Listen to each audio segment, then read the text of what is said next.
Guys, நான் FBA shipment எப்படி process பண்ணுறேன் அப்படின்றது தான் இந்த வீடியோவில் பார்க்க போகிறோம். அமேசானுக்கு நான் அனுப்புறதுக்காக நார்த்லேருந்து ஆர்டர் பண்ண ப்ராடக்ட் வந்துருச்சு.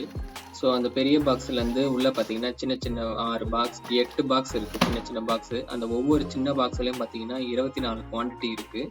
ஸோ இதை வந்து நான் 2ஆக பிரிக்க போகிறேன். ஏன்னா மொத்தம் 36 கிலோ. ஸோ மேக்ஸிமம் லிமிட்டு அமேசானுக்கு பார்த்தீங்கன்னா 18 கிலோ தான் ஒரு பாக்ஸுக்கு லிமிட் வெயிட்டு.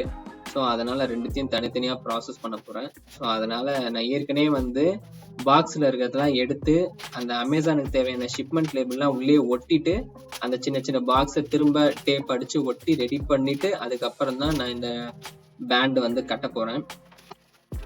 ஸோ சின்ன சின்ன லேபிள் எதுக்குன்னா பார்த்தீங்கன்னா அப்போ தான் அமேசான் வந்து உள்ளே ரிசீவ் பண்ணுறதுக்கு அந்த ஸ்டிக்கர் இருந்துச்சுன்னா QR பார்கோட் ஸ்டிக்கர் இருந்துச்சுன்னா மட்டும்தான் அமேசானால ஒரு யூனிட்டையும் வந்து ரிசீவ் பண்ணி எடுத்து வச்சுக்க முடியும். ஸோ அது எல்லாமே நான் ஆல்ரெடி பண்ணிட்டேன். பண்ணதுக்கப்புறம் அந்த சின்ன பாக்ஸில் திரும்ப அதை வச்சுட்டு ஸோ மாஸ்டர் காட்டனுக்காக அதை ரெடி பண்ணுறேன்.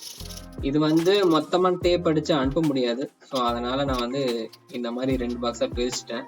இந்த பேண்டு போட்டு அந்த டேக் வந்து அடிக்கிறதுக்கு அந்த மிஷின் வந்து நான் ஆல்ரெடி ஒரு 4 இயர்ஸ் பேக்கே ஆல்ரெடி வாங்கி வச்சுருந்தேன். ஸோ அது இப்போ எனக்கு யூஸ் ஆகுது. இப்போ இது எல்லாத்தையும் இந்த பாக்ஸில் கட்டிட்டு அந்த டூல் வச்சு நல்லா டைட்டாக போட்டு நல்லா அடிச்சிட்டேன்னா டைட்டாக இருக்கும் அந்த பாக்ஸு. அனுப்புறதுக்கு ஈஸியாக இருக்கும். ஸோ பண்ணியாச்சு. அதனால் சின்ன ஒரு டேப் வந்து சுற்றி ரவுண்டாக அடிச்சிடுறேன். அடிச்சுட்டா கொஞ்சம் நீட்டாக இருக்கும் அமேசானுக்கு அனுப்புறதுக்கு. இதே ப்ராசஸ் நான் இன்னொரு பாக்ஸுக்கும் பண்ணிட்டேன். ஸோ அதனால தான் அந்த 2 பாக்ஸ் உங்களுக்கு தனித்தனியாக காமிக்கிறேன். இப்போ இது முடிஞ்சா இதுக்கப்புறம் நான் வந்து டேட் வந்து ஃபிக்ஸ் பண்ணுறேன் என்னைக்கு அனுப்பலான்ட்டு. நான் 9ஆம் தேதி நைட்டு ப்ராசஸ் பண்ணிட்டு இருந்தேன். 10ஆம் தேதி ஸ்லாட் கிடச்சிருச்சு மறுநாளே. ஸோ அதனால் நான் 10ஆம் தேதி ஸ்லாட்டை கிளிக் பண்ணிட்டேன்.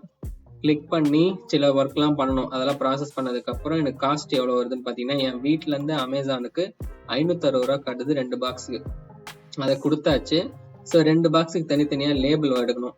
ஸோ அந்த லேபிளையும் வந்து நான் கொடுத்துட்டேன் பிரிண்ட்டுக்கு. ஸோ அந்த லேபிள் தான் பிரிண்ட் வர்றது தான் நீங்கள் பார்த்துட்ருக்கீங்க. 2 பாக்ஸுக்கு தனித்தனி லேபிள் ஒட்டணும். இந்த 2 லேபிளை வச்சு தான் வந்து அமேசான் வந்து உள்ளே ரிசீவ் பண்ணிவிட்டு அதுக்கப்புறம் உள்ளே இருக்கிற சின்ன சின்ன பாக்ஸை தனித்தனியாக எடுத்து அவங்க ஸ்டோர் பண்ணிப்பாங்க. ஸோ அந்த லேபிள் தான் இப்போ திரும்ப ஒட்டுறேன். இந்த பாக்ஸ் மேலே ஒட்டியாச்சு. இதுக்கு மேலே பார்த்தீங்கன்னா ஒரு பார்கோடு ஒன்று இருக்கும். அந்த பார்கோடு வந்து சேஃபாக இருக்கணுன்றதுக்காக நான் அந்த இடத்துல ஒரு சின்ன டேப் போட்டுக்கிறேன். டேப் போட்டு ஒட்டிட்டா கொஞ்சம் செக்யூராக இருக்கும் அங்கே ரிசீவ் ஆகிற வரைக்கும். அதனால தான் நான் இந்த டேப் வந்து பண்ணுறேன். இதே ஒரு 100 பாக்ஸ் இருக்குன்னு பண்ணணும்னு கேட்டிங்கன்னா டவுட்டு தான் பண்ணுறது. இந்த 2 பாக்ஸ் இப்போதைக்கு என்கிட்ட இருக்கிறது கொஞ்சம் வெயிட்டாக இருக்குல்ல, 18 கிலோ. அதனால தான் இந்த 2 லேபிள் அதில் ஒட்டி ப்ராசஸ் பண்ணி முடிச்சாச்சு. இப்போ 2த்தையும் எடுத்து அமேசான் கிட்ட கொடுத்துட்டு அவன் எடுத்துகிட்டு